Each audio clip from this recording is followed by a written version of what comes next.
Hi, I'm Kristin Duncan. I'm a real estate agent here in Orlando, Florida, and today I want to talk about new construction, what to splurge on and what to save on. There are some items that are going to be expensive with the builder but still worth it, and there are some things that you can do after you close that are going to be a bigger savings and very simple to do.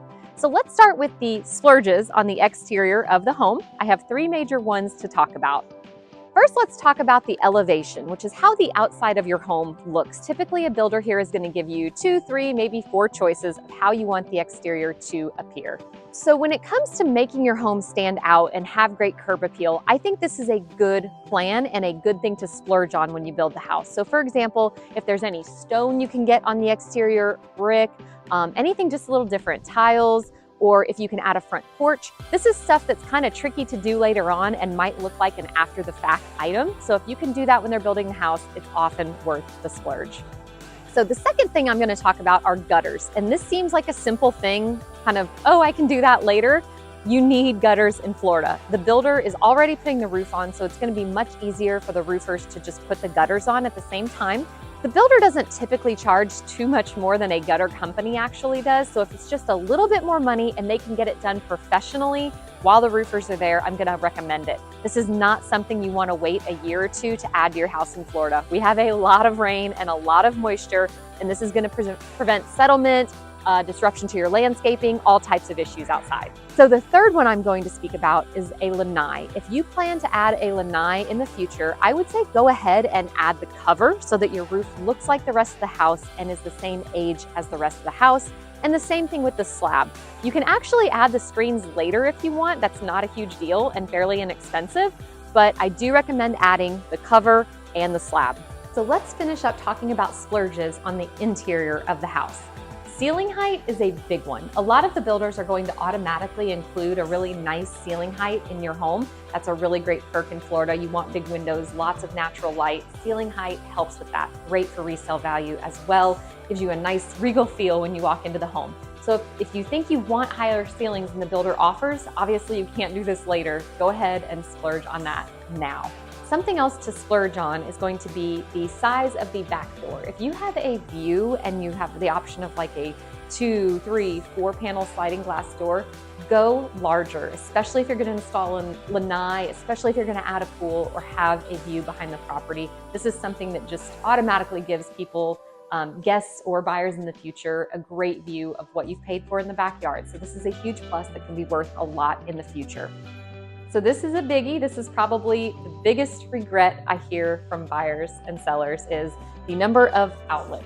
Go ahead and splurge on that. If it's even a question in your mind that you think you might need an extra outlet, whether it's in the kitchen, that's a big one, or living spaces, master bedroom, install the outlet now. It's not very expensive and it's very easy for the builder to do that without doing drywall patches in the future. Similar to outlets, another big one that I would say splurge on right away are the number of light or fan hookups or the number of can lights, recessed lighting that you have in the house.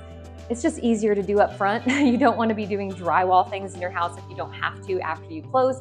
And typically this is going to be a pretty affordable addition from the builder. And also baseboards. If you are a fan of larger baseboards on the bottom, baseboards will last years and years. You can repaint them, you can sand them if you need to. So if it's between a smaller baseboard, but you've been dreaming of the larger baseboard, go ahead and do it now because they're automatically going to be cut with the house. They're going to fit perfectly. So that one also gets my vote to splurge. Soft close cabinet drawers are something that buyers love in the future. They kind of make your life easier when you're living in the house. I vote that those are a splurge. So now let's talk about where to save. These are the items when we're talking about new construction that I would do after you've closed, after the fact. So one of these is going to be accent walls. When you walk into a builder model home, they're going to have lots of bells and whistles and probably multiple accent walls in the house. They are beautiful, but you're going to save a little bit of money if you do those on your own after the fact. Another thing similar to that is going to be backsplash in the kitchen. You're going to have more options and cheaper prices if you do that after the fact, and it's a really easy, not too messy thing to do after you close. So while we're talking about the kitchen, another great item to save on is the hardware for the cabinets, like the pulls to help you pull out the cabinets. You're going to have more options, and again, easy to install, a little bit cheaper after closing. Another big one is light fixtures. So the builder is going to put light fixtures in the house. They're typically going to be builder grade, but I cannot tell you how many times I've had clients after they close in the house travel or go to different stores and want a kind of a cool custom light fixture. So I would save on that. Same thing with ceiling fans. The builder is likely going to go ahead and install your ceiling fan hookups in the bedrooms, but you can go ahead and buy those after the fact. So a few more items to save on are window treatments.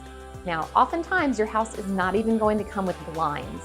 And if the builder installs these, it's going to be quite pricey. So have like just a Lowe's or a Home Depot, or even better, a local company come in afterwards and install the blinds later, and just install the curtains if you want them or as you go. There's actually a lot of houses here in Florida that don't even have curtains anymore. People just opt for the blinds. It keeps a little bit more heat out typically. Another one is custom closets. So if you build a home, you're probably going to have beautiful big closets, and the builder may not even offer customization, but we have lots of great companies here in Florida that can help you with that after the fact. That's something you can change once you close and once you move in. I also recommend saving on the garage door opener. I know this sounds like something that should be included with the home. Often it is not, and it's usually pretty cheap for a garage door company or again a Lowe's or a Home Depot to come out and install this after closing. Not a big deal at all. Thanks for watching our Save or Splurge on New Construction video. I'm Kristin Duncan with the Duncan team, Keller Williams Advantage Realty in Orlando, Florida. If you have any questions, please reach out to us, and I hope you love this series.